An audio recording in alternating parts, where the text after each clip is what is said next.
Amen. Tu vas dire au Seigneur qu'il mérite toute la gloire, qu'il mérite tout l'honneur, qu'il est tout pour toi. Amen. Annalena, tu vas m'aider à chanter. Alléluia. Tu vas le dire, tiens-toi dans la présence du Seigneur et dis, Seigneur, tu mérites toute la gloire. Toute la gloire ne revient qu'à toi seul, Seigneur. Tu mérites toute la gloire, Seigneur. Alléluia.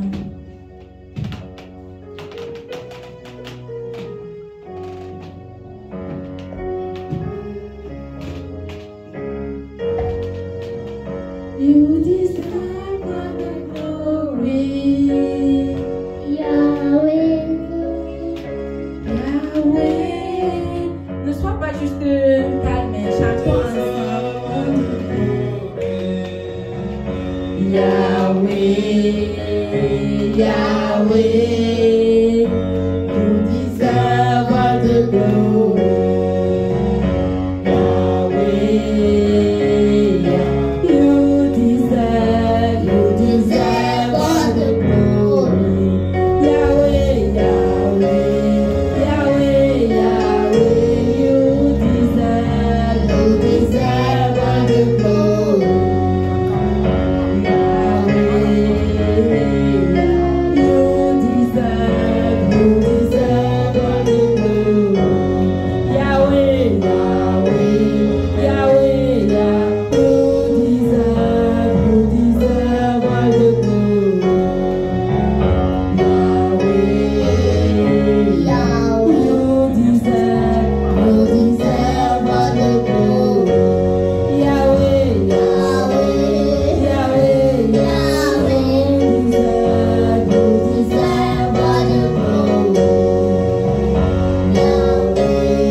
Seigneur, parce que ton nom est tout puissant. El Shaddai, c'est toi, Seigneur. Adonai, c'est toi. Le Dieu qui est au-dessus de tous les autres dieux. Seigneur, c'est toi. Merci, Père, parce que nous te prenons roi en ce lieu. Merci, Seigneur, parce que nous te proclamons roi dans nos vies. Merci, Seigneur. Oh, parce que toi seul mérites la gloire. Toi seul mérites l'honneur, Seigneur. Oh, Père, gloire te soit rendue.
Proverbe 10, 22.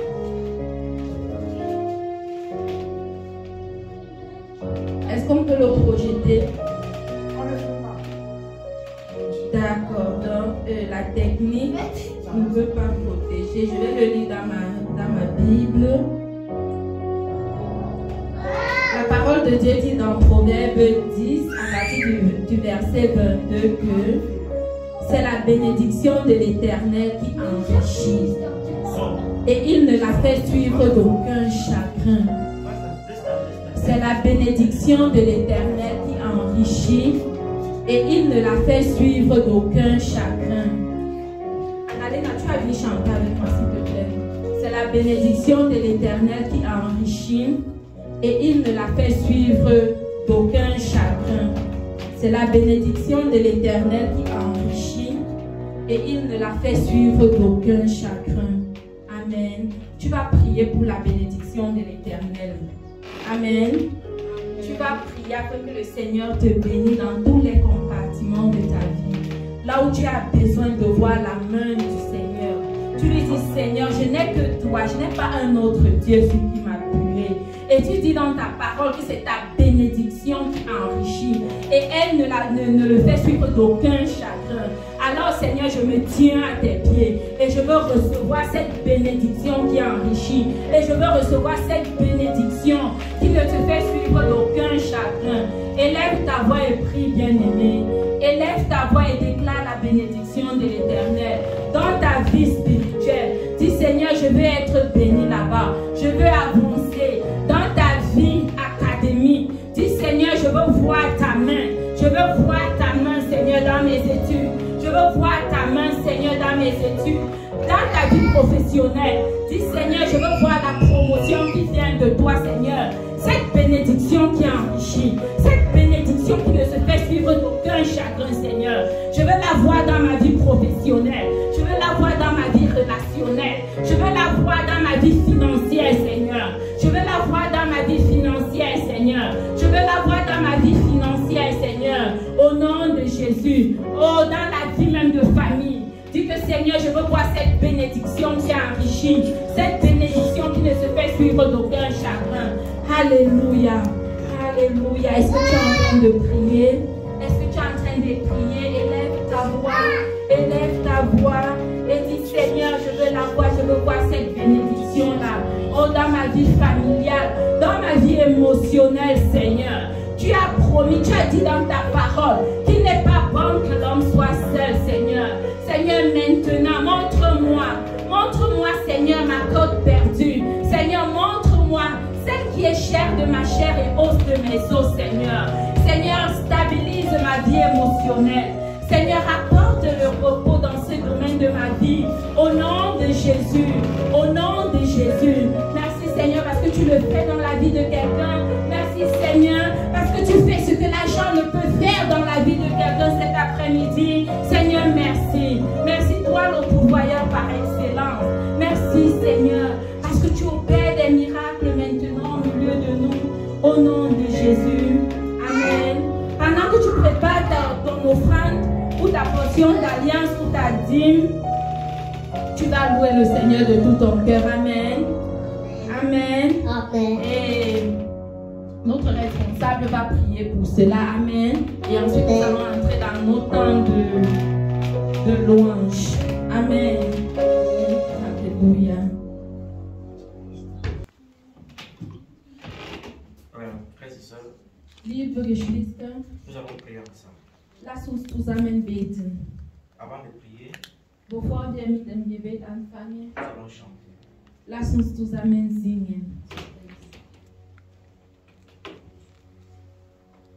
Nous allons chanter que j'ai décidé de suivre le Seigneur. Wir werden singen das Lied, das sagt, ich bin entschieden, Jesus zu folgen.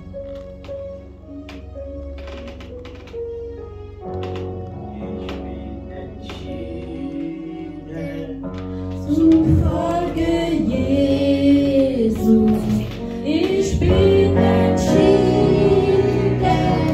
zu folgen Jesus, ich bin entschieden, zu folgen Jesus.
cœur est touché. Mein Herz ist berührt. Bien-aimé, vous allez prier avec moi. Mon cœur est touché. Sie werden mit mir beten. Mein Merci. Herz ist berührt. Danke, Herr. Merci, Père, Danke, Vater, pour l'amour que tu m'accordes, für die Liebe, dass du uns schenkst. pour la grâce que tu Für die m'accordes. Gnade, was du uns schenkst. Merci, Père, Danke, Vater, pour la transformation que tu für die m'accordes. Veränderung, was du uns schenkst. Seigneur, Herr, comment ne pas te dire merci? oh, wie kann ich dir, wie kann ich dir nicht Danke sagen? Oh Père, Oh, Vater, comment ne pas t'adorer oh, nur dich loben ist mein Ziel. avec ce que je suis, Mit was ich bin, avec ce que j'ai? mit was ich habe. Merci, Père, Danke, Vater, pour le nouveau corps que tu m'accordes. für das neue Herz, was du mir Oh gibst. Seigneur, Oh, Herr, d'apporter, Papa, zu bringen dans ta maison, in Seigneur, deinem Haus, Herr, avec joie, mit Freude, avec joie. mit Freude. Oh Seigneur, Oh, Herr, merci, Père, danke, Vater, parce que ce que je touche weil alles, was meine Hände berühren, est béni. sind gesegnet. Merci, Seigneur, Danke, Herr, pour la protection für den Schutz, que tu accordes à ma personne. das du mir gibst. Merci, Jésus, Oh, danke, parce que Jesus, ce que j'apporte, weil, Papa, was ich mitbringe dans ta maison, in Seigneur, deinem Haus, servira wird nützlich sein für deinen Werk. au nom puissant de Jésus. In dem mächtigen Namen Jesus. Amen. Amen. Amen. Amen. Et Amen. Amen. Amen. Amen. Est-ce qu'on peut prier pour nos bien-aimés qui ne sont pas présents? Pour ceux-là qui sont malades, quelle que soit la raison, prie. Si le Seigneur place un bien-aimé dans tes pensées, alors prie et déclare juste des bénédictions dans la vie du frère ou de la sœur. Amen. On va prier pendant que tu pries pour eux, quelle que soit la raison. Prions également pour les malades. Prions pour les malades au milieu de nous. Et dis, Seigneur, tu dis dans ta parole que par tes meurtrissures, nous sommes guéris. Et tu dis également dans ta parole qu'il y a-t-il des personnes malades au milieu de vous, alors imposez-leur les mains. Priez pour eux. Alors spirituellement, étends ta main sur tous ceux-là qui sont malades.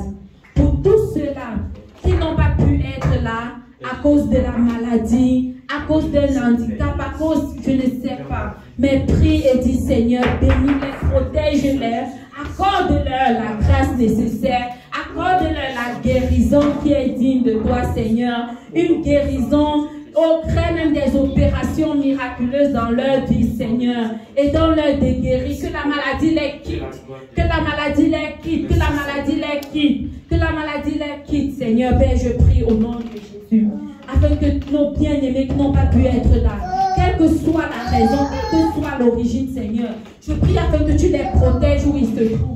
Seigneur, que tu les bénisses où ils se trouvent, Seigneur. Que tu veilles sur chacun d'eux, Seigneur. Et que les malades reçoivent leur guérison au nom de Jésus. Au nom de Jésus. Au nom de Jésus. Père, bénis-les. Bénis-les à cet instant. Bénis-les maintenant, Père. Que la gloire te soit rendue. Au nom de Jésus. Amen. Amen. Est-ce que tu peux acclamer? Est-ce que tu peux acclamer? Est-ce que tu peux te préparer à célébrer ton Dieu? À louer ton Dieu de tout ton cœur? Amen.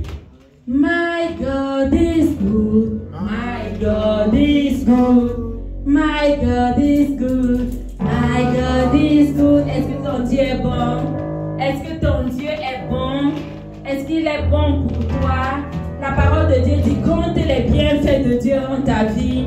Mets-les tous devant tes yeux et tu verras, oh, comment en l'adorant, combien ses œuvres sont grandes dans ta vie. Alléluia. My God is good. My God. Est-ce que tu peux claquer les mains avec moi? He's good. He's good for my God is good. My God is good. My God is good. My God is good. My God is good. My God is good.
Seigneur, c'est toi qui as le dernier mot dans nos vies. Quel que soit ce par quoi nous traversons, Seigneur. Seulement toi, rien que toi, only you, Seigneur. You have the final say in our life. Tu as le dernier mot dans nos vies. Tu as le dernier mot, Seigneur.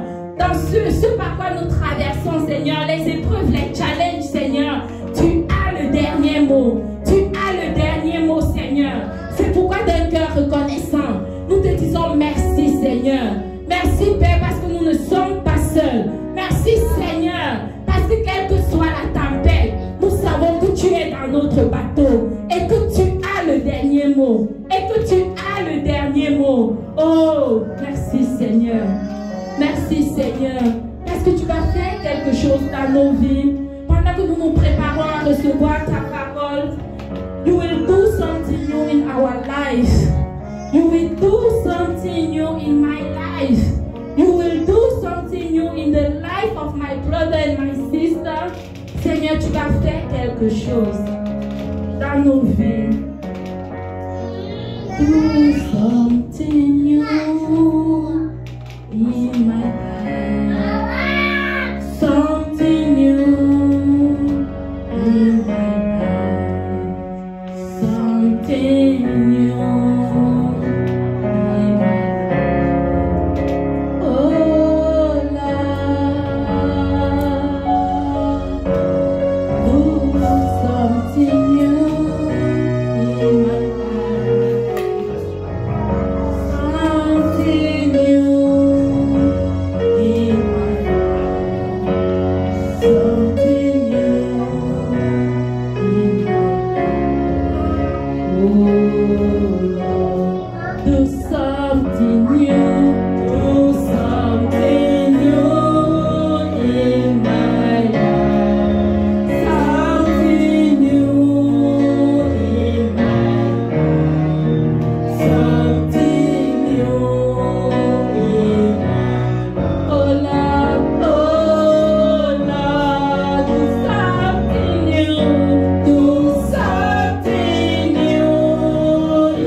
Dans ma vie.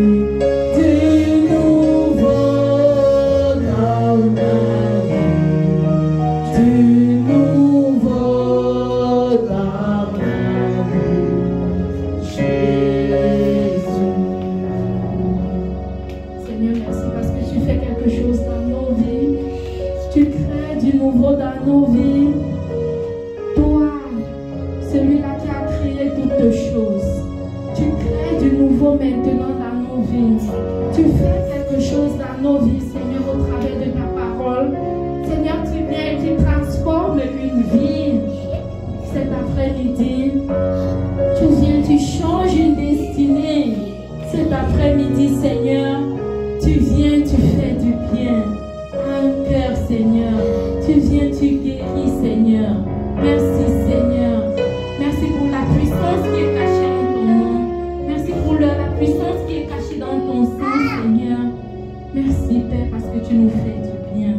Merci pour ta parole qui m'a sorti tout à l'heure, Seigneur. Merci, Seigneur, d'utiliser puissamment ton serviteur. Père, merci. Pendant qu'il diminue, tu prends la place en lui, Seigneur. Merci, Père. Parce qu'au travers de sa bouche, tu nous fais comprendre les mystères cachés. Tu nous fais comprendre ce que tu as à cœur pour nous, Seigneur. Merci parce que nous ne ressortons pas d'ici comme nous sommes entrés, Seigneur. Mais tu vas faire quelque chose de nouveau dans nos vies. Tu vas nous faire du bien, Seigneur. Tu vas transformer une vie, Seigneur. Et que la gloire et l'honneur te soient rendus. Au nom de Jésus. Amen.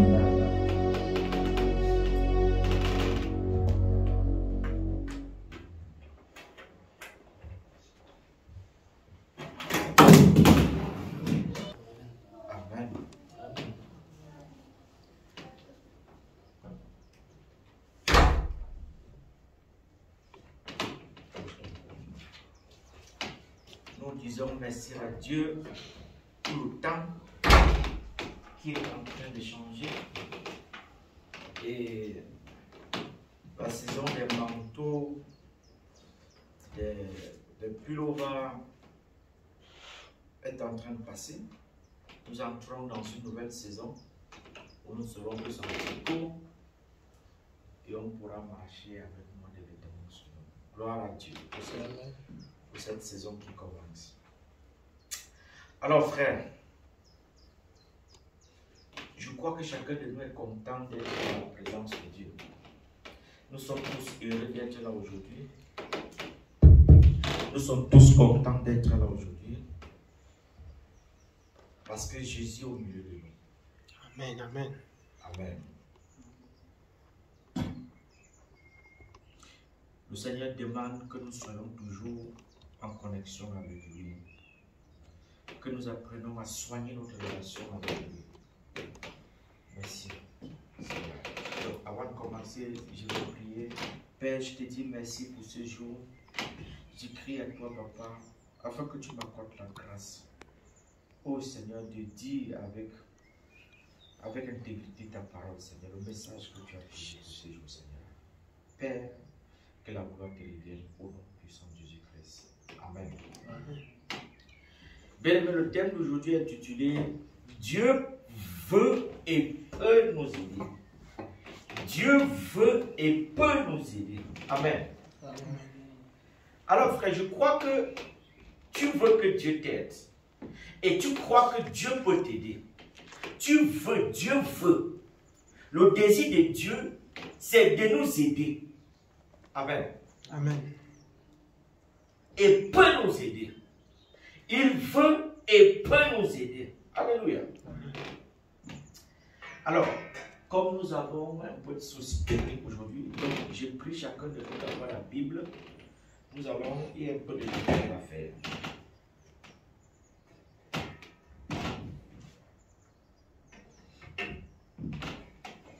Amen. Chacun de nous a des challenges, veut réaliser quelque chose dans la vie. Chacun de nous veut atteindre un objectif dans la vie. Chacun de nous veut être épanoui dans la vie. Chacun de nous veut réussir dans la vie. Que tu sois chrétien ou non chrétien, l'être humain par nature, chacun veut être bien dans la vie. Chacun va avoir une bonne famille. Chacun va être bien dans la société. Chacun va avoir de l'argent. Chacun veut avoir des enfants. Chacun va avoir une femme qui doit être avec nous. Chacun va avoir de toutes les manières s'épanouir dans la vie. C'est le plan de Dieu pour chacun de nous. Mais le plus souvent, ça ne se passe pas comme nous souhaitons. Le plus souvent, nous rencontrons des soucis dans la vie. Nous rencontrons des challenges dans la vie. Le plus souvent, parfois on abandonne. Parfois on abandonne. Oh, Dieu seul sait combien on abandonne dans la vie. Ceux qui viennent étudier en chemin abandonnent. Celui qui veut faire tel domaine en chemin abandonne. Celui qui veut faire cela, beaucoup abandonnent en chemin. Ça peut être à cause des compétences, ça peut être à cause des soucis de la vie, ça peut être, des raisons sont multiples. Parfois, nous sommes à ce niveau-là au point où on se dit que Dieu n'existe pas. Ça arrive parfois, on se dit que, mais dis donc, est-ce que le Dieu là est même là? On a l'impression qu'il nous a abandonnés. Parfois, on arrive à ce niveau-là, où on est désespéré. On croit que Dieu là, il est là seulement pour les autres. On croit que Dieu là, il est indifférent à nos problèmes, qu'il ne veut pas nous aider. À un moment, on se dit même qu'il est inutile même de prier.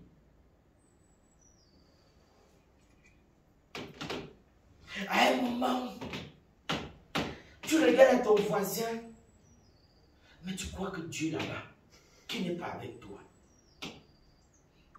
Et bien aimé, si on pouvait voir comment dans ta tête là, les choses fonctionnent, c'est-à-dire les pensées, les réflexions.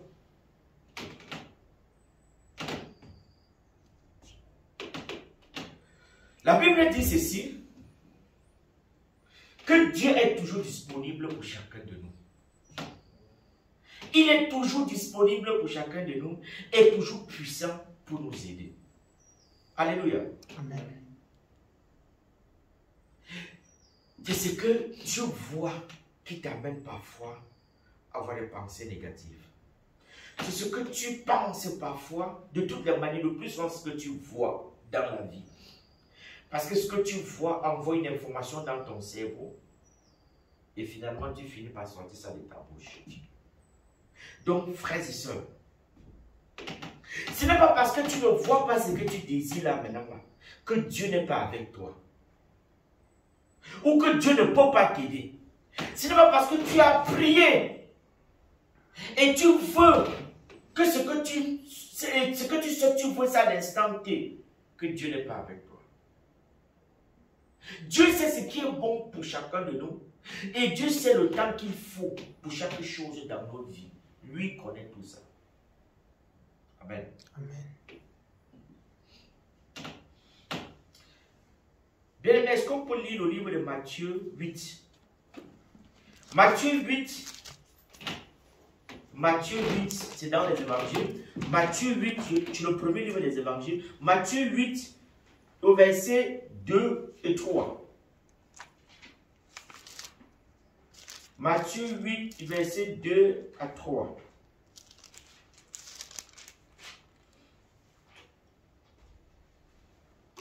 Bien aimé, si tu as trouvé, tu lis.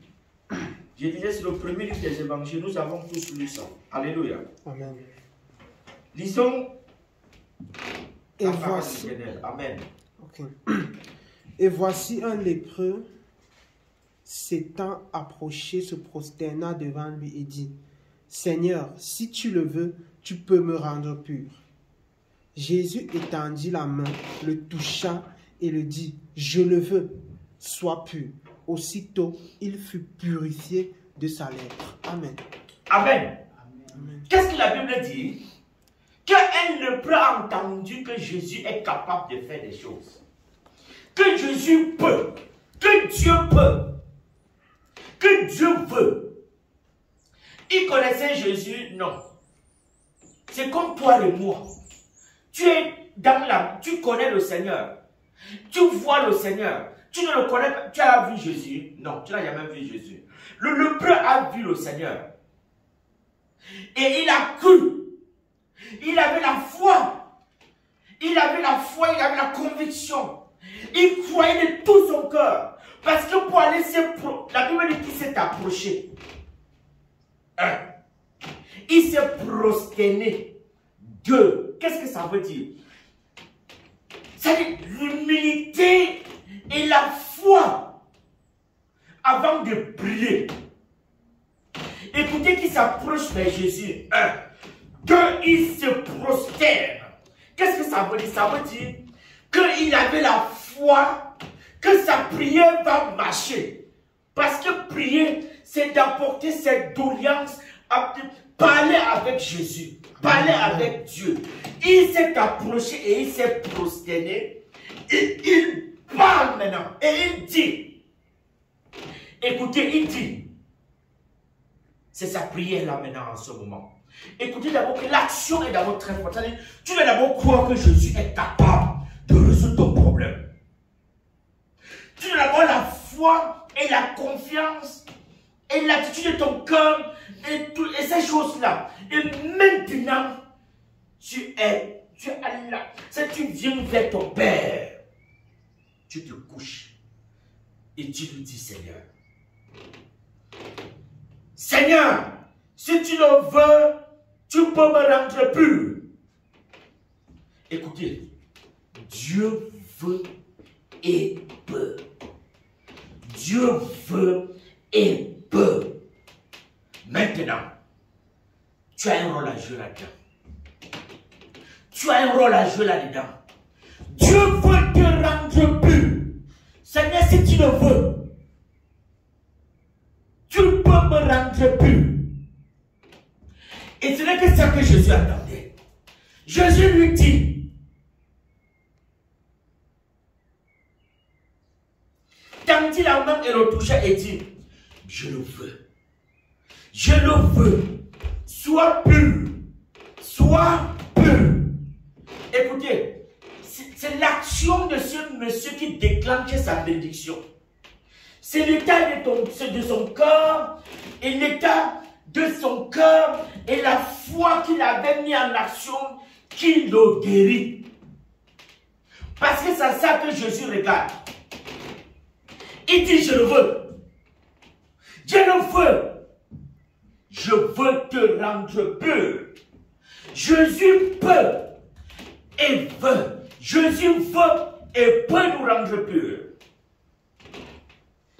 Frères et sœurs, tout dépend de nous maintenant. Tout dépend de nous. Tout dépend de nous. Donc la foi, croire que Jésus est capable de faire ces choses-là dans notre vie. Croire et croire et croire que Jésus est capable de nous rendre purs. Amen. Amen. Amen. Amen. Bien-aimé, qui n'a pas de soucis sur cette terre? Qui? Nous avons tous des soucis. Nous avons tous des projets. Nous voulons réaliser beaucoup de choses. Il y a tellement de malades. Nous voulons faire beaucoup de choses. Nous voulons... En réalité, c'est tellement beaucoup. Ce qui se passe dans nos têtes là, c'est énorme. Mais la Bible dit que tu ne peux pas porter ça seul. Si tu veux fonctionner seul, tu seras limité. Mais Dieu est illimité. Amen, amen. Amen. Amen. Dieu est illimité. Dieu est capable de tout. Alléluia. Amen. Amen. Amen. Amen. Alors frère, donc ta position dans ta prière est déterminante. Avant de prier, tu dois te rassurer d'abord de l'état de ton cœur. Avant de prier, tu dois d'abord avoir la conviction que ce que tu demandes là verra le jour. Amen. Amen. Amen. C'est ça qui fait la différence entre les uns et les autres. Alléluia. Amen. Lisons Marc 11, verset 24. Directement après Matthieu. C'est le deuxième livre des évangiles. Marc 11, verset 24. Marc 11, verset 24. C'est pourquoi je vous dis, tout ce que vous demanderez en priant, croyez que vous l'avez reçu et vous le verrez s'accomplir. Alléluia. Amen. Alléluia. Amen. Est-ce que quelqu'un peut aussi lire? Frère, viens devant. Est-ce que quelqu'un peut aussi lire? Oh, c'est trop fort, frère. C'est tellement puissant. Est-ce que quelqu'un peut aussi lire? Très puissant. Oui. Marc 11, verset 24. C'est pourquoi je vous dis, tout ce que vous demanderez en priant, croyez que vous l'avez reçu et vous le verrez s'accomplir. Amen. La Bible dit que tout. Est-ce qu'il y a un endroit que tu ne dois pas demander? Est-ce que Dieu a dit que ça tu peux demander, ça tu ne peux pas demander? Non. Dieu dit que tu as tout. C'est-à-dire tout. Tout. Donc qu'est-ce que tu souhaites dans ta vie? Donc en fait, ta bénédiction dépend de toi. Donc ton degré de richesse dépend de toi. Donc ton degré de prospérité dans la vie dépend de toi. Ton degré de connaissance dépend de toi. Donc tout dépend de toi. Tout dépend de ta foi. Tout dépend de la manière avec laquelle tu parles devant Dieu. Tout dépend de comment tu parles avec Dieu. Dieu te dit qu'avec moi, tu peux tout demander. Amen, amen. Tu peux tout demander. C'est pourquoi tout, il dit tout. Frère, si quelqu'un te dit qu'il y a des choses que tu ne peux pas demander à Dieu, c'est qu'il ment. C'est que si te dit qu'il y a des choses que tu ne peux pas demander, c'est qu'il ment. À moins que tu demandes d'aller tuer les gens, hein, c'est que Dieu n'aime pas. Mais Dieu dit tout ce que tu demandes. Crois que tu l'as. Qu'est-ce que ça veut dire? Ça veut dire qu'il y a des choses que nous demandons et nous ne croyons pas que c'est réalisable. Si Dieu fait cette précision-là, c'est qu'il y a un problème dans notre façon de demander. Comment tu demandes à Dieu? La Bible dit que tu dois croire même sans avoir vu. Et nous, le plus souvent, nous croyons quand nous avons vu. Amen, amen. Et ça qui fait la différence. C'est-à-dire que si tu veux une voiture là maintenant, marche si tu pries que Dieu donne une voiture. Donc, comporte-toi comme quelqu'un qui est dans la voiture. Comporte-toi comme quelqu'un qui est dans la voiture. Si tu pries pour quelque chose là maintenant, entre dans la peau de celui qui a déjà ça. Et c'est là où Dieu va accomplir ta prière. C'est-à-dire que si tu es malade, que tu as mal aux pieds, quand tu pries, oh Jésus-Christ, quand tu pries, ne pense plus à la douleur. Pense à la santé. C'est ça qui fait toute la différence. Quand tu crois que tu ne peux pas, c'est là où tu limites la foi, la réalisation que Dieu peut faire avec toi. Le moins impossible, retire ça de ton vocabulaire. Amen. Amen. Amen, amen. Frère, la foi, c'est la folie. C'est-à-dire que tu es fou de Dieu. Tu connais quelqu'un qui est fou de Dieu. Donc on dit que tu es fou de Dieu. La Bible dit que avant que tu n'annonces ta prière, rassure-toi que ta foi là est en connexion. Ça veut dire que si tu pries, ton esprit, ton cœur n'est pas là. Beaucoup de nos prières, Jacques parlait de nos prières. Jacques dit que beaucoup de nos prières ne sont pas exaucées parce que nous prions mal. Amen. S'il dit ça, c'est qu'il y a un problème. Et si Marc dit ça, Jésus parle ici, c'est qu'il y a un problème. C'est que nous ne connaissons pas prier. Ça veut dire que quand nous prions, nous ne sommes pas dans nos projets qu'on soumet à Dieu. Tu pries pour avoir la foi. Tu pries pour avoir le courage. Tu pries pour aller évangéliser. Mais tu te penses qu'on va parler mal de toi. On va dire ça de toi. Ça va te froisser le moral, ça va te casser. Écoutez, quand tu pries pour quelque chose et tu penses au négatif, tu penses au problème, ça te décourage le plus souvent. Imagine que tu pries pour aller, du moment où je ne sais pas, tu pries pour avoir la santé. Ou tu as mal quelque part, je ne sais pas, tu pries pour un boulot. Ou bien tu pries pour un examen. Je ne sais pas, égal ce que tu prends un sujet sur lequel tu présentes au Seigneur. Subitement, après avoir prié, de toutes les manières, il faut tout savoir que Satan va te proposer le contraire de ce que tu as prié. C'est-à-dire pour casser ton moral. S'aimer le doute. Exactement, pour s'aimer le doute. Parce que quand le doute entre, tu n'as plus foi en ce que tu as prié. Et Dieu ne peut plus travailler avec toi. Écoutez, le principe dans Matthieu, si tu le veux, tu peux me rendre pur. Qu'est-ce qui le sauve? Qu'est-ce qui rend le lépreux pur? Sa foi. C'est sa foi. Hein? Ce n'est pas la parole de Jésus. Hein? La parole de Jésus se joue juste à sa foi et lui donne sa guérison. Ça veut dire que quand tu parles, tu n'es pas en connexion avec ce que... Ça veut dire que tu peux prier et ton corps n'est pas en connexion avec ce qui sort de ta bouche. Tu n'auras pas la solution à ton problème. La marche avec le Seigneur, c'est que quand tu parles, ton cœur doit être en connexion. Ta foi doit être dedans. Tu dois avoir l'assurance que ce que tu dis verra le jour. Tout faire pour que Satan ne sème pas le doute en toi. Les gens avancent avec Dieu après le Dieu parce que quand il y a des difficultés, ils regardent les difficultés, mais ne regardent pas Dieu. La marche avec Dieu, je nous dis la vérité ici. La marche avec Dieu veut dire qu'on aura tous les challenges sur notre chemin. Mais est-ce que c'est parce qu'on aura les challenges sur le chemin que nous n'allons pas vaincre? La marche avec Dieu veut dire il faut avoir, tu auras les challenges. Et ce sont ces challenges-là qui vont plus te rapprocher du Seigneur. Parce que si tu veux marcher avec Dieu, même si tu n'as pas Dieu dans ta vie, même le païen a des challenges. C'est pourquoi à un moment, certaines personnes, quand ils ont des challenges, la vie les dépasse, ils se donnent la mort. En Allemagne, c'est tout le temps. Les gens se jettent dans l'eau, se jettent dans le train, prennent des trucs, ils s'empoisonnent. C'est parce qu'ils perdent complètement la foi qu'ils peuvent réussir, qu'ils peuvent dépasser ce problème. C'est ça le problème. La Bible dit que le lépreux est venu. Il avait des problèmes. Il n'a pas regardé à ça. Il a dit, Seigneur, il s'est d'abord couché devant Dieu. C'est-à-dire un acte d'humilité.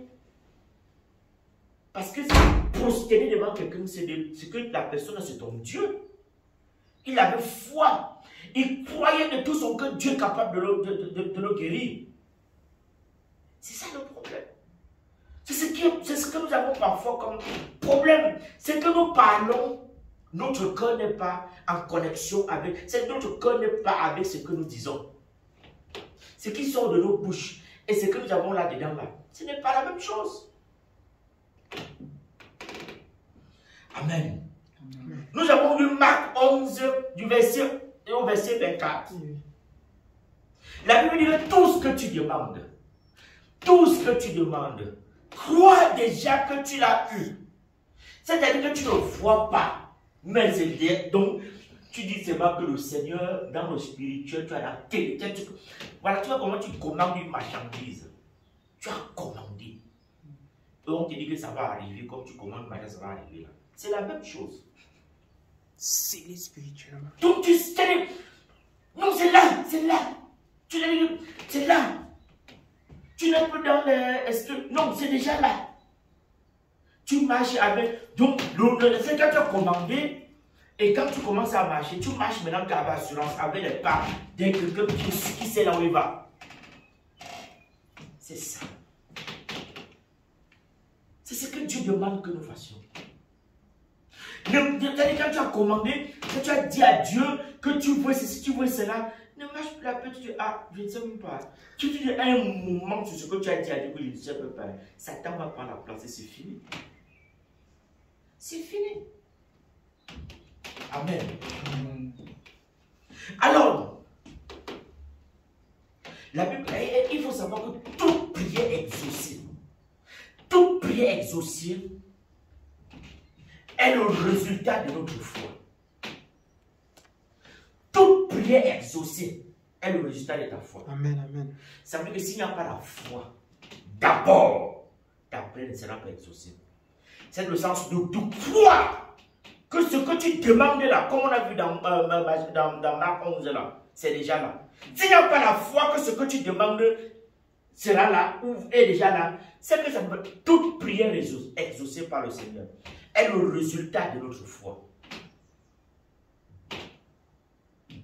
Est-ce que tu as la foi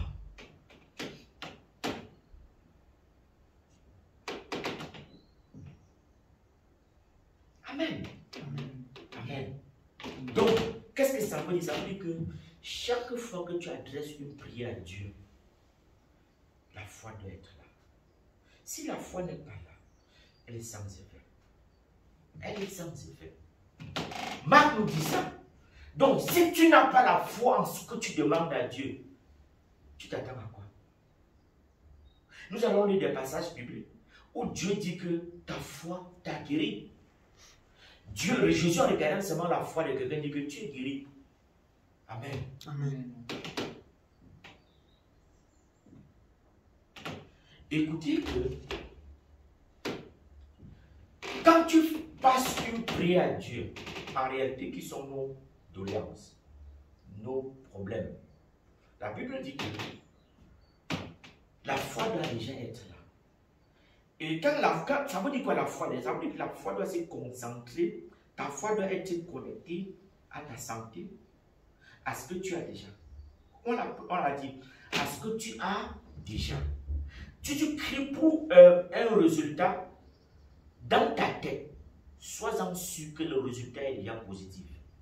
Bon, maintenant, si par moment, comme je l'ai dit là, que si ton esprit, ta foi n'est pas là, tu n'auras pas ce que tu demandes. J'insiste là-dessus pour que nous changeons notre façon de penser. Que nous changeons notre façon de penser. Alléluia. Amen. Amen. Amen. Lisons Hébreux 11. Hébreux 11 au verset 1. Alléluia. Amen. Pour que nous comprenions que ce que nous disons est Biblique. Amen. Amen. Hébreux 11 au verset 1, si quelqu'un a trouvé qu'il est bien. Hébreux 11, verset 1. Or, la foi est une ferme assurance des choses qu'on espère, une démonstration de celles qu'on ne voit pas. Une quoi? Démonstration de celles qu'on ne voit pas. Lis encore, bien aimé. Lis encore. Or, la foi est une ferme assurance des choses qu'on espère, une démonstration de celles qu'on ne voit pas. Une ferme assurance des choses qu'on espère. Donc, ça veut dire que Dieu dit qu'il t'a donné tout le boulevard d'espérer à tout. Ah, papa God.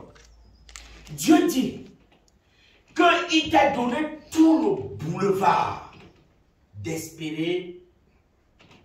Frère, tu as cru que tu es incapable de faire quelque chose. Dieu dit que maintenant, ne te limite Pas. Nous avons d'abord lu dans le livre de Matthieu 8 où le Seigneur nous dit ceci.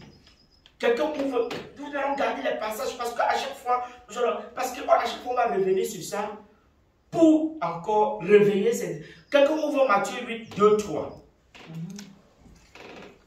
Et on garde la foi que le frère lui a eu. Oui. Lis encore. Il faut que nous comprenions ça. Matthieu 8, 2, 3. Matthieu 8, versets 2 et 3. Et voici un lépreux s'étant approché, se prosterna devant lui et dit, Seigneur, si tu le veux, tu peux me rendre pur. Jésus étendit la main, le toucha et dit, je le veux, sois pur. Aussitôt, il fut purifié de sa lèpre. Alléluia. Amen. Si tu le veux, tu peux me rendre Pur. Si tu le veux, tu peux me rendre pur. Jésus dit, je le veux. Je le veux. Mais qu'est-ce que tu souhaites que Jésus fasse pour toi? Mets dans ta tête que Dieu l'a dit avant même que tu parles, il veut. C'est ça la foi. Une ferme assurance des choses qu'on espère. Ça veut dire que le résultat est déjà là. Une ferme assurance des choses qu'on espère. Donc dans ta tête, tu as dans le résultat. Donc dans ta tête là, le résultat est déjà là. Et une démonstration de celle qu'on... Donc ça vient. Donc vous voyez que tout dépend de notre façon de voir la vie. de voir les choses. Vous allez voir, les gens vont aller faire des formations, par exemple, dans le leadership, faire les formations dans le développement personnel. Jésus a montré ça depuis des années. Amen, amen. S'il y a un mentor, s'il y a un leader d'excellence qui montre ce que c'est que le développement personnel, c'est Jésus. Parce que dans le développement personnel, on t'apprend de comment tu dois dire, de comment tu vas voir la Bible, comment tu vas réfléchir, de comment tu vas causer avec les gens, de comment tu vas te présenter aux hommes, de comment tu vas... C'est la foi. C'est le plagiat de la Bible que les gens l'apprennent pour parler aux gens.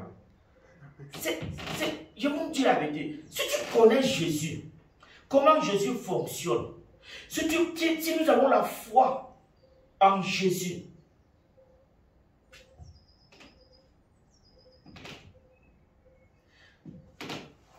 vous allez voir dans les entreprises, vous avez les gros managers, là, regardez comment ils se comportent. Regardez comment ils se comportent. Regardez comment ils agissent. C'est biblique, c'est même dans la Bible. C'est le développement personnel, c'est là-dedans. Le leadership. Le leadership, c'est ce que Jésus nous enseigne. Amen. Amen. Donc, la foi, une ferme assurance des choses qu'on espère. Donc, le résultat est déjà là. Quel est le résultat déjà là? Il y a une démonstration de celle qu'on ne voit pas. Mais ça va venir. Alléluia. Amen. Donc vous voyez que le renouvellement de l'intelligence que Paul parle dans le livre de Romains 12, c'est très important. Parce que si nous ne changeons pas notre pensée, si nous ne changeons pas notre façon de réfléchir, nous ne pouvons pas arriver là-bas. Nous ne pouvons pas arriver à ce niveau. Amen. Quelqu'un peut ouvrir Jacques 1, du verset 6 au verset 8. Jacques 1, verset 6 au verset 8. C'est dans le Nouveau Testament. Jacques 1, verset 6 au verset 8. Jacques 1, verset 6 au verset 8.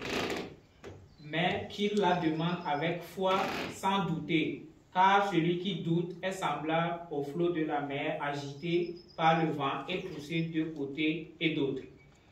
Qu'un tel homme ne s'imagine pas qu'il recevra quelque chose du Seigneur. Alléluia. C'est un homme irrésolu, inconstant dans toutes ses voies. Amen. Amen. Disons encore, nous allons tous lire ça. Un autre frère lit. Il faut qu'on comprenne vraiment ce que le Seigneur veut nous dire aujourd'hui. Jacques 1, du verset 6 au verset 8. Mais qu'il la demande avec foi, sans douter, car celui qui doute est semblable au flot de la mer, agité par le vent et poussé de côté et d'autre. Qu'un tel homme ne s'imagine pas qu'il recevra quelque chose du Seigneur. C'est un homme irrésolu, inconstant dans toutes ses voies. Amen. Amen. Frère Miguel, toi-même tu dois lire.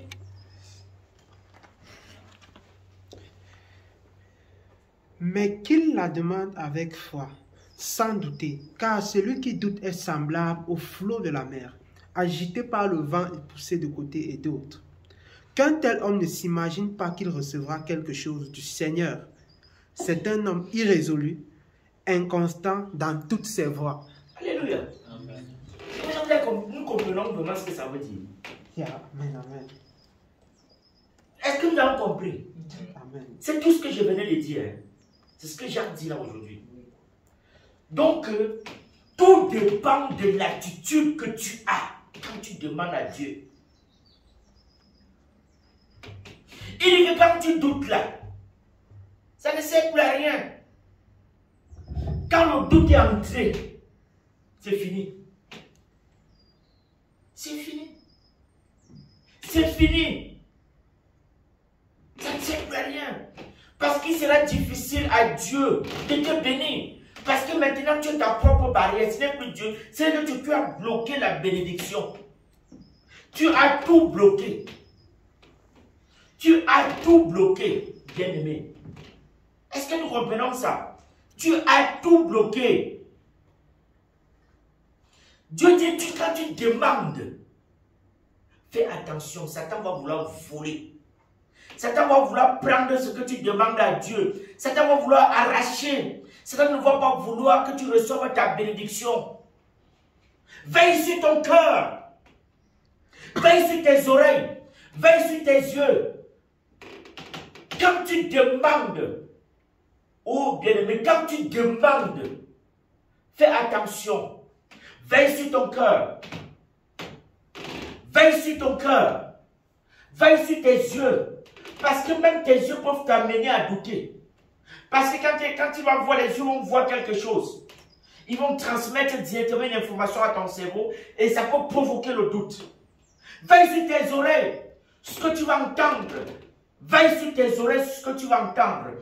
Parce que tu vas entendre peut s'aimer le doute dans ton cœur. Veille sur tout.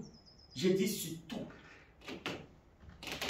Parce que la Bible nous dit que quand le doute est là, quand il n'y a pas la foi, quand il n'y a pas l'assurance, quand il n'y a pas d'espérance, quand il n'y a pas tous ces éléments-là,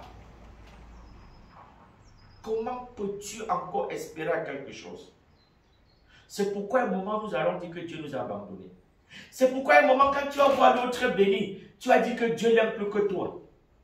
C'est pourquoi à un moment tu vas croire que la prière ne te sert plus à rien. C'est parce que nous demandons mal. C'est parce que quand après avoir même demandé, nous ne veillons pas sur notre cœur. C'est parce que nous ne savons même pas comment demander. Nous entrons dans ces choses-là. Tu peux même au début avoir la foi. Tu peux au début avoir la foi que tout peut marcher. Tu peux au début avoir la confiance que tout peut être là.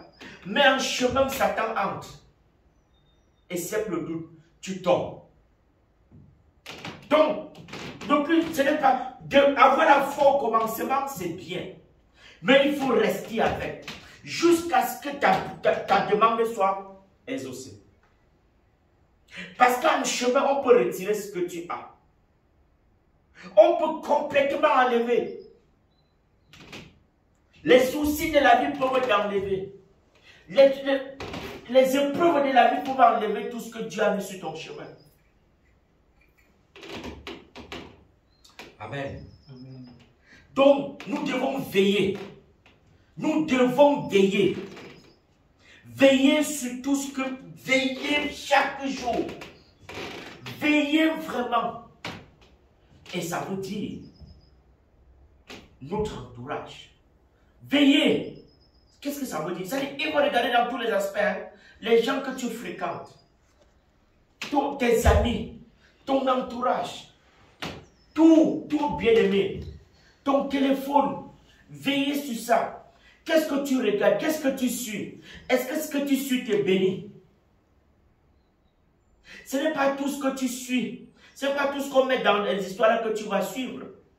Est-ce que tu as la capacité de discerner que ceci c'est de Dieu, ceci n'est pas de Dieu? Quand tu n'es pas encore à cette phase-là, fais attention à beaucoup de choses. La foi. La foi. Amen.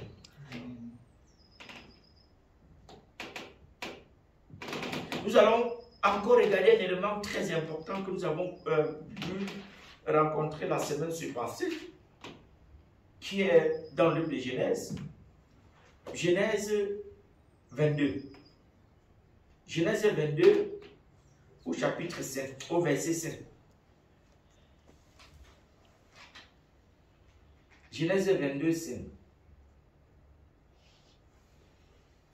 Genèse chapitre 22, verset 5. Et Abraham dit à ses serviteurs, restez ici avec l'âne. Moi et le jeune homme, nous irons jusque-là pour adorer et nous reviendrons auprès de vous. Amen. Amen. Frère, je reviens sur ça pour que nous comprenions que tout ceci a commencé par Abraham. Parce qu'après l'acte ici dans le Genèse 22, il a basculé à une autre dimension. Dieu lui a fait l'approbation. Dieu lui a dit, maintenant, je sais que tu es mon ami. Je sais que maintenant, je peux compter sur toi. Je sais que tu m'aimes. Et que tu es prêt à tout pour moi. La Bible nous dit que À un certain moment de la vie d'Abraham avec Dieu, Dieu lui demande son enfant. Et maintenant, quand tu demandes son enfant, sur le chemin pour aller vraiment donner son enfant à Dieu, personne, tous ceux qui étaient avec lui n'étaient pas au courant de ce qu'Abraham devait faire. Abraham arrive à l'endroit, arrive au lieu, de là où il devait arriver. Il dit à ses serviteurs, restez ici. Il dit même l'âne là qui portait les choses, reste ici. Et maintenant, moi et le fils et moi, nous irons là-haut rendre témoignage au règlement accompli de votre Dieu. Mais ce qui est intéressant ici, c'est que c'est la foi d'Abraham. Quand il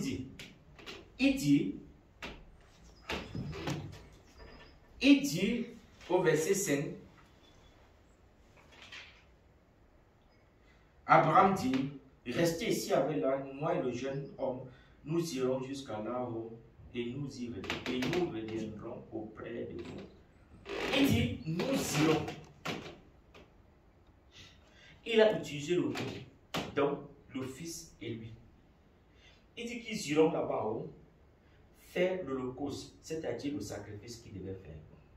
Et il précise encore que nous reviendrons. C'est-à-dire, il n'a pas dit je reviendrai. Il a dit nous reviendrons. C'est-à-dire que, comme il a dit que nous allons, il a dit encore que nous reviendrons. C'est-à-dire, là, c'est-à-dire, il y aura des la foi par une ferme assurance des choses qu'on espère. Mais L'illustration de celle qu'on ne voit pas. L'histoire là, c'est la folie. C'est-à-dire, il dit que je vais avec le fils. Et Dieu lui a dit que je veux ce fils-là, tu vas le sacrifier. Quand tu lis encore que le pasteur, la Bible dit que il a déposé des choses sur le fils de bois. La Bible dit que Abraham lui a pris le couteau. Jésus. Abraham a pris le couteau.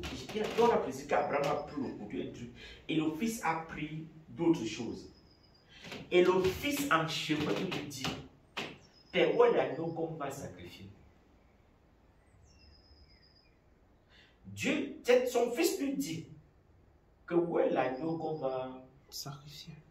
Le père lui répond que Dieu pouvoir. Mais maintenant, Abraham, c'était déjà le présent. Cet homme-là, Dieu ne l'a pas appelé père de la foi pour lui. C'est le père de la foi. Il dit à ses serviteurs, moi je vais avec le fils, nous irons rendre grâce à Dieu, faire le sacrifice et on revient vous rencontrer. Mais Seigneur, la foi, une fête, il croyait au-delà de croire, qu'il croyait, comme il parle, comme Dieu lui a demandé de donner là. C'est le même Dieu qui fera le même miracle et il ne rendra pas seul. Ça paraît simple. Ça paraît simple. Tu ne peux pas imaginer ce que Abraham avait dans la tête à l'instant là. Ce qui s'est passé dans sa tête. Tu marches avec ton fils. Tu marches avec ton fils. Jésus-Christ. Même quand Dieu dit à moi, quand après Dieu dit que non, ne fais pas du mal à l'enfant. Mettons-nous à la place de l'enfant. Quelle image on aura de notre père après? C'est-à-dire, tu vois ton père qui prend le couteau et il va enfoncer ça dans ton ventre. Dieu parle, ne touche pas l'enfant. L'enfant descend. Après, tu redescends sur la montée avec lui. En chemin, vous allez parler. Ah, dis donc, non, ça dit, sont quand même. Ouais, je ne sais pas si vous comprenez un peu ça.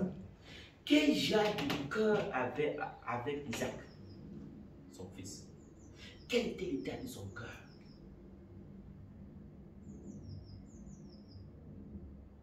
C'est maintenant quand quelqu'un t'insulte dehors, là, tu ne veux même plus le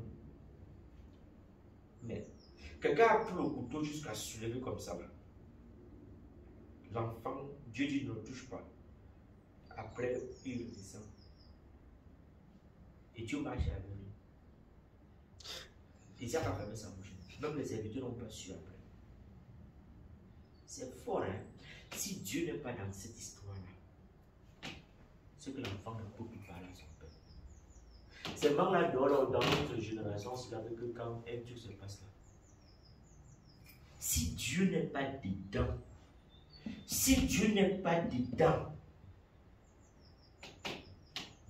bien aimé, c'est la preuve que Isaac, là,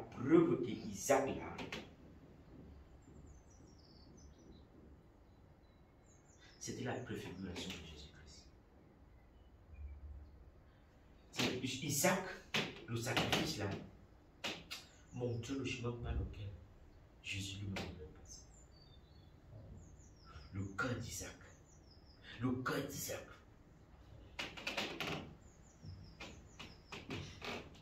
Amen. Donc, bien aimé, Dieu nous parle ici, qu'il veut et peut nous aider. Mais maintenant, ça dépend de toi et de moi. Ça dépend de l'obéissance, de ton obéissance et de mon obéissance. Est-ce qu'on est prêt pour les choses de notre Seigneur? Ou bien on croit que nous pouvons tout par notre propre force? Je nous garantis, nous serons limités en chemin. À un moment, on sera dépassé. À un moment, on va dire qu'on ne peut plus. Mais quand on appelle Dieu au secours, quand on appelle le Seigneur de nous aider, frères et sœurs, il est capable de beaucoup de choses. Nous allons lire un dernier passage dans le livre de Luc. Luc 8, du verset 43 au verset 48. Nous allons voir quelque chose d'extraordinaire. La foi de quelqu'un.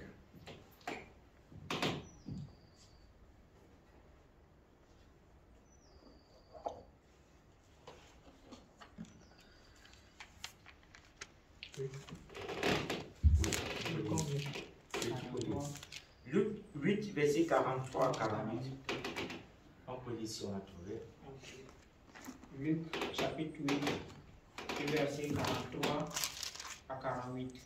Or, il y avait une femme atteinte d'une perte de sang depuis 12 ans et qui avait dépensé tout son bien pour les médecins sans qu'aucun ait pu la guérir. Elle s'approcha par derrière et toucha le bord du vêtement de Jésus. Au même instant, la perte de sang s'arrêta. Et Jésus dit, « Qui m'a touché ?» Comme tous s'en défendaient, Pierre et ceux qui étaient avec lui dirent, « Maître, la foule t'entoure et te presse. Et tu dis, qui m'a touché ?» Mais Jésus répondit, « Quelqu'un m'a touché, car j'ai connu qu'une force était sortie de moi. » La femme, se voyant découverte, vint toute tremblante se jeter à ses pieds et déclara devant tout le peuple pourquoi elle l'avait touché et comment elle avait été guérie à l'instant. Jésus lui dit, « Ma fille, ta foi t'a sauvée. Va en paix. » Amen. Amen. Amen. Le frère, lui, tu peux aussi lire. Encore 8, verset 43 au verset 48.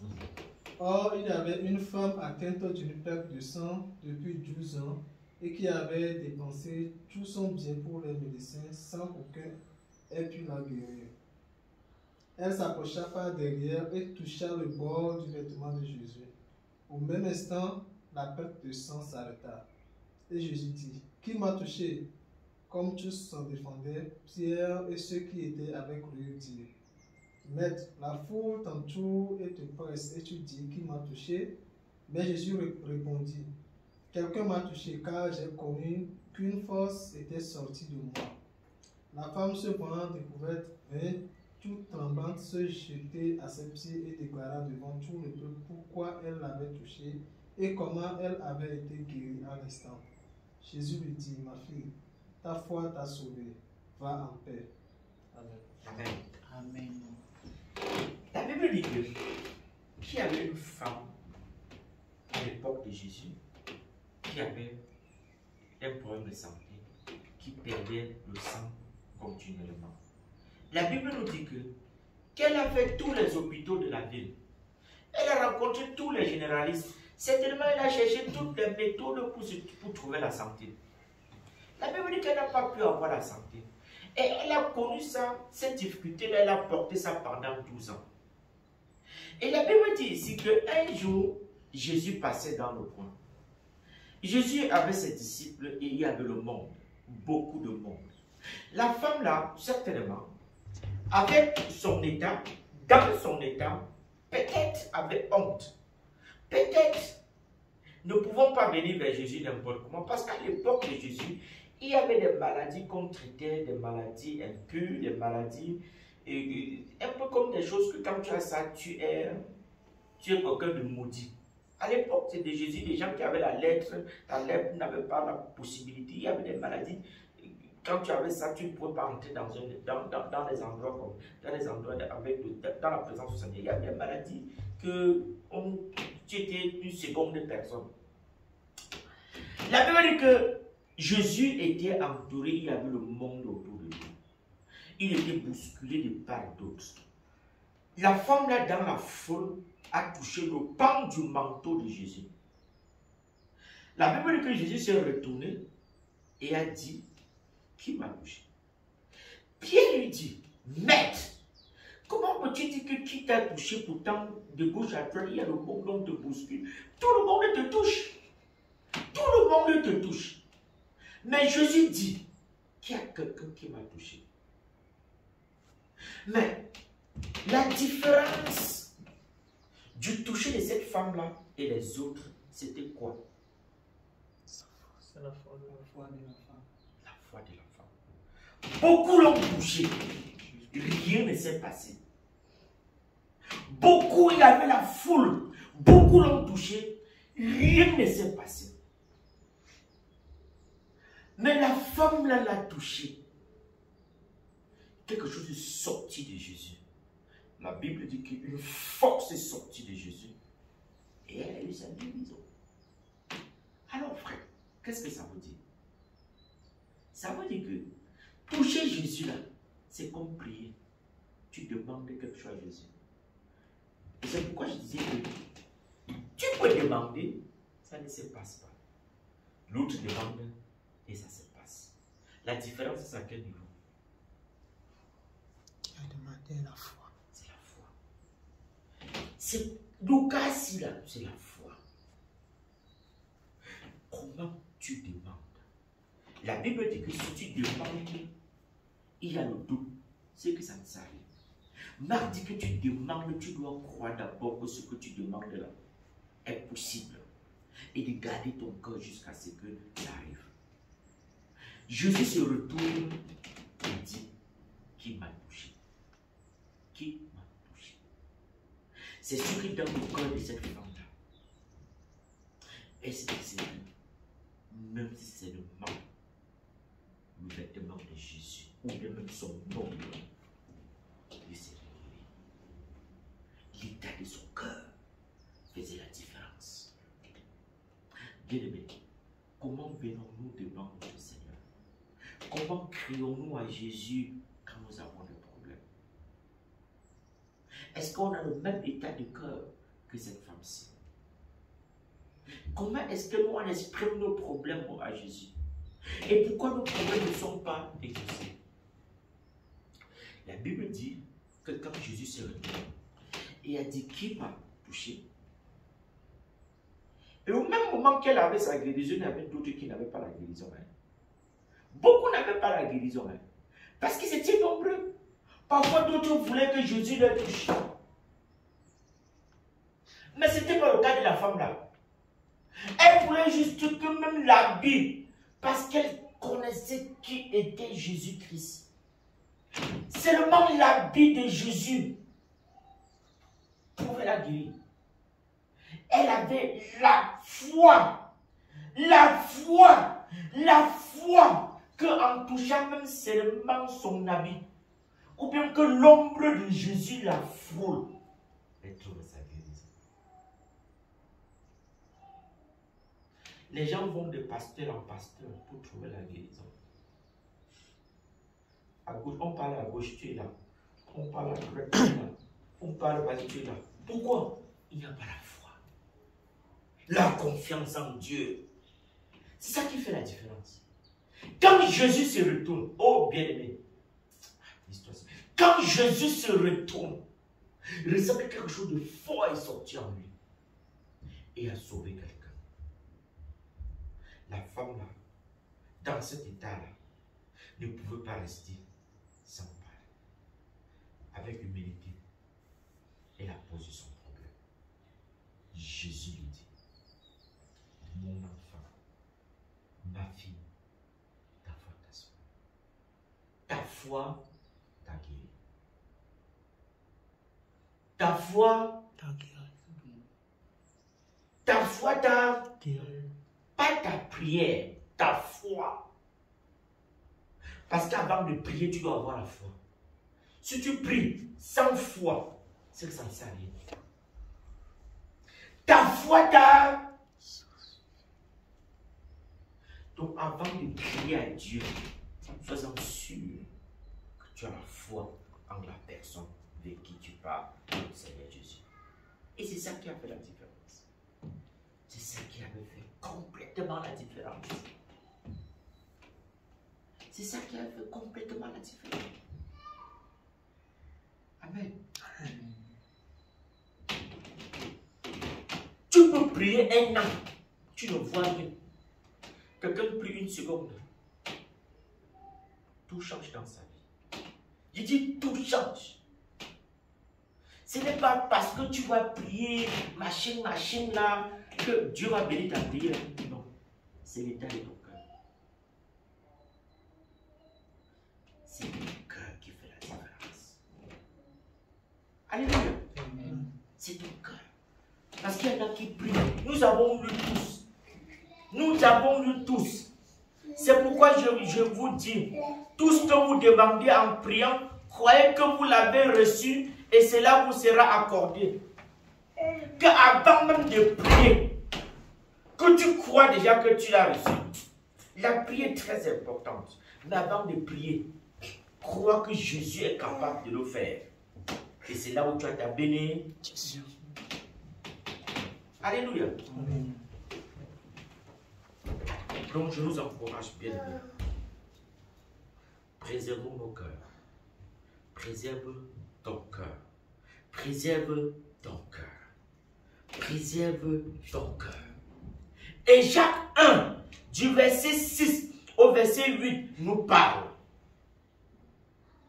Jacques 1, du verset 6 au verset 8, nous parle. Que tout ce que tu adresses à Dieu comme prière, s'il n'y a pas la foi, si tu n'as pas la foi, s'il y a le doute dans ça, elle ne sert à rien. Elle ne sert à rien. Je ne sais pas si nous comprenons ça, frères et sœurs. Je ne sais pas si nous comprenons vraiment ce que Dieu nous dit ici. Contrôle ton cœur. Prends soin de ton cœur.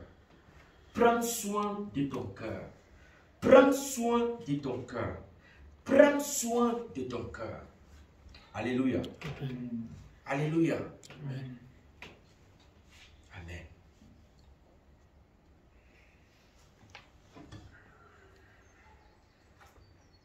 Nous allons nous lever et on va chanter et on va prier ensemble.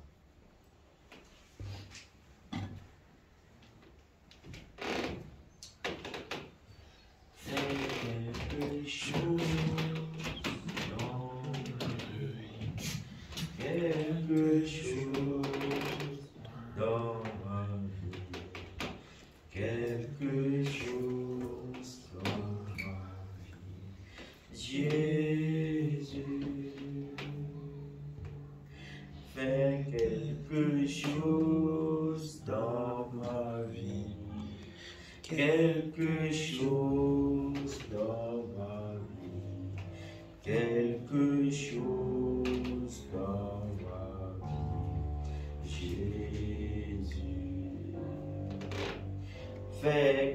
quelque chose dans ma vie, quelque chose dans ma vie, quelque chose dans ma vie. Jésus, tout sortir.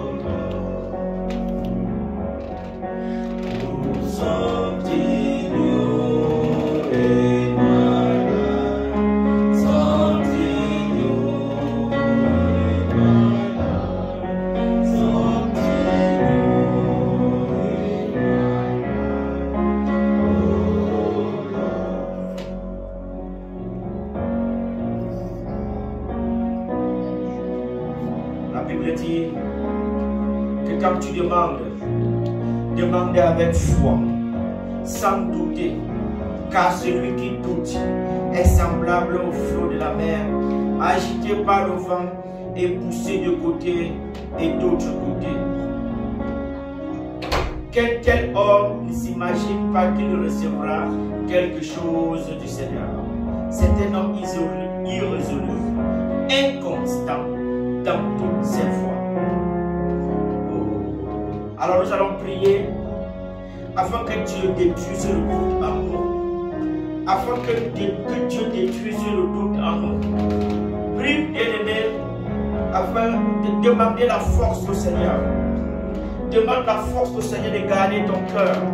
Quand tu lui adresses une prière, la Bible dit qu'avant même de prier, que tu crois déjà que tu l'as déjà. Que ce que tu demandes, que tu l'as déjà. La foi est une ferme assurance des choses qu'on espère et une démonstration de celles qu'on ne voit pas. Donc, ce que tu demandes à Dieu, que tu sois dans l'attitude de quelqu'un qui l'a déjà eu, que le résultat est déjà là, que tout ce que tu demandes au Père, que ce que tu demandes au Père, que dans ta tête, c'est résolu que tu as déjà le résultat, que tu as déjà ta bénédiction, que ce que tu as déjà eu ta bénédiction. Oh Seigneur, nous prions à toi, Père, afin que Dieu de grâce, afin que Père de bonté, tu nous donnes la force, la capacité nécessaire de tenir, Père de grâce, parce que tout est grâce, parce que même tenir, Père, c'est pas ta grâce. Nous crions à toi, Seigneur, qu'à chaque fois, Père, qu'à chaque fois, Seigneur, nous te demandons quelque chose. Jésus, aide-nous à tenir. Aide-nous à tenir, Jésus. Aide-nous à détruire le doute, Seigneur. Nous disons non au doute dans notre vie. Nous disons non au doute dans notre vie. Nous disons non au doute dans notre vie. Nous disons non au doute dans notre vie. Dieu est vainqueur. Nous avons vaincu le doute. Nous avons vaincu la peur. La peur est sans effet. La peur est sans effet dans nos vies. Au nom puissant de Jésus-Christ. La peur, le doute est sans effet au nom puissant de Jésus-Christ. Père, nous nous accrochons à toi. Nous nous accrochons à toi. Et nous croyons, comme le dit la parole, nous croyons, Seigneur, que nous sommes des hommes libres, que nous sommes des hommes épanouis, que nous sommes des hommes accomplis par ta grâce, au nom puissant de Jésus-Christ. Nous marchons par la foi et nous avons la foi que ton esprit est avec nous, que ton esprit nous accompagne chaque jour de nos vies, chaque jour de nos vies, partout où nos pieds foulent le sol, que tu es là, Seigneur, tu es avec nous, au nom puissant de Jésus-Christ, au nom puissant de Jésus-Christ. Merci Seigneur, parce que nous sommes des hommes de foi. Merci Jésus, parce que nous sommes des hommes de foi. Merci Père, parce que nous croyons en toi. Nous croyons que tout est possible à toi Jésus. Nous croyons que tout est possible à toi Seigneur. Que rien n'est impossible. Nous croyons que rien n'est impossible. Au nom puissant de Jésus-Christ. Au nom puissant de Jésus-Christ. Au nom puissant de Jésus-Christ. Père, nous remettons tous nos projets entre tes mains. Nous remettons tous nos projets entre tes mains, Seigneur. Afin que le sang de Jésus, afin que tout ce que nous faisons, tout ce que nous touchons, soit béni. Soit béni. Le sang de Jésus protège tout ce que nous avons. Le sang de Jésus nous protège protège nos pensées, protège nos réflexions, protège nos cœurs. Amen, amen et amen. Fais quelque chose dans ma vie, quelque chose dans ma vie, quelque chose dans ma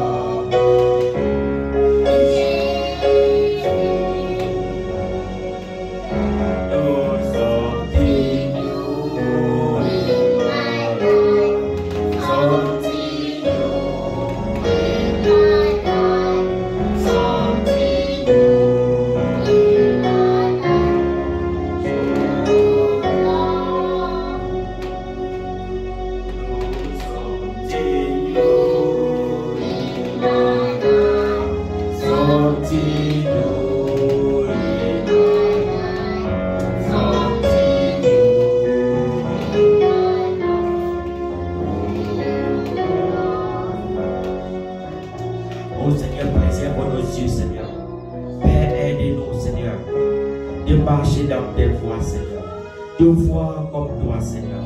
D'écouter comme tu écoutes, Seigneur. Oh Père de grâce, de toucher ce qui nous honore, Seigneur. De parler comme ça nous honore, Seigneur. Oh Père de grâce, oh Seigneur, merci pour ta grâce. Merci pour ta protection. Merci pour ta sécurité. Merci, Seigneur, parce que nos cœurs sont transformés, Seigneur. Merci, Seigneur, que la gloire te revienne au nom puissant de Jésus-Christ. Amen. Holy Spirit, Holy Spirit, Holy Spirit,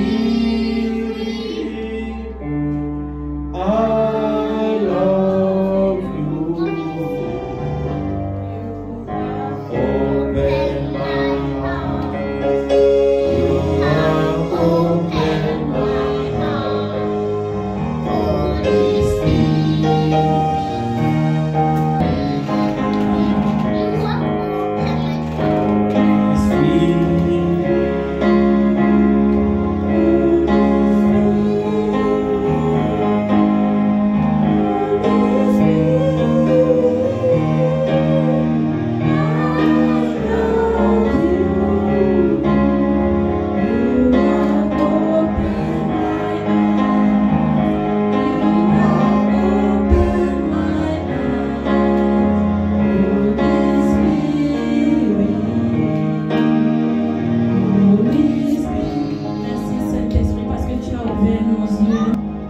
Ouvert nos yeux cet après-midi. Merci Saint-Esprit de la manière à laquelle tu as utilisé ton serviteur. Je crois fermement que, Seigneur, que les cœurs ont été bénis, que les cœurs ont été transformés, Seigneur, et que nous allons faire un pas encore en avant pour toi, pour ta gloire. Au nom de Jésus. Amen. Nous allons passer à nos annonces. En novembre, nous avons un séminaire, nous avons notre séminaire de novembre, et comme le responsable va se voir, notre responsable va se voir l'habitude de dire vraiment que chacun de nous soit prêt, que chacun de nous se prépare pour ces moments à partir peut-être depuis qu'on a commencé à annoncer, donc soyons préparés pour cela. Parce que le Seigneur est sur le point encore de nous faire du bien pendant ces moments. Dans les mardis, nous avons prière d'intercession. Les responsables se retrouvent pour prier ensemble pour l'église, pour les bien-aimés, pour les activités de l'église. Et ensuite, le mercredi, nous avons étude biblique. Alors, c'est un moment vraiment d'échange où chacun est invité à partager, à poser des questions concernant le culte d'aujourd'hui. Donc, nous sommes tous invités le mercredi. Amen.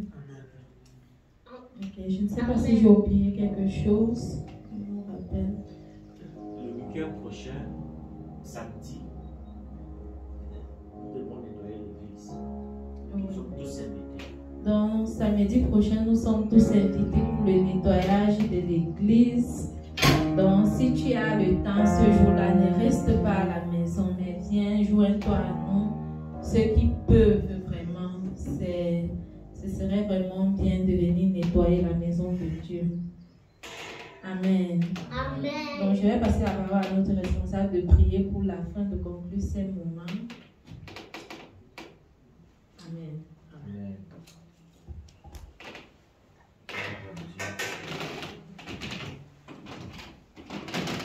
Seigneur, nous te disons merci pour ce que tu nous as appris aujourd'hui.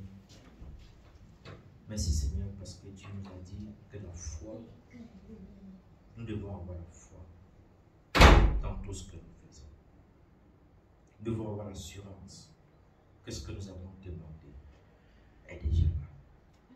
Nous devons marcher dans l'attitude de celui qui est au-dessus de son Père, même si nous ne le voyons pas encore, mais c'est un chemin. Merci pour la force que tu nous accordes, Seigneur, de voir comme tu nous dis, Seigneur. Ce n'est que par ta grâce, Seigneur, que nous pouvons marcher dans cette voie, Seigneur. Ô Père, nous crions à toi parce que notre cœur, Seigneur, est disponible, Père. Père, aide-nous. Père, aide-nous, Jésus. Aide-nous à comprendre les profondeurs, ces profondeurs, Seigneur. Merci, Seigneur, parce que tu nous aides, Jésus. Merci, Seigneur, parce que tu nous as l'abri de tout ce qui viendra, de tout ce qui peut nous nuire, Père de grâce. Père, tu aimes, Papa, tu nous accordes, nous disons merci parce que tu nous accordes le courage de voir dans ce sens.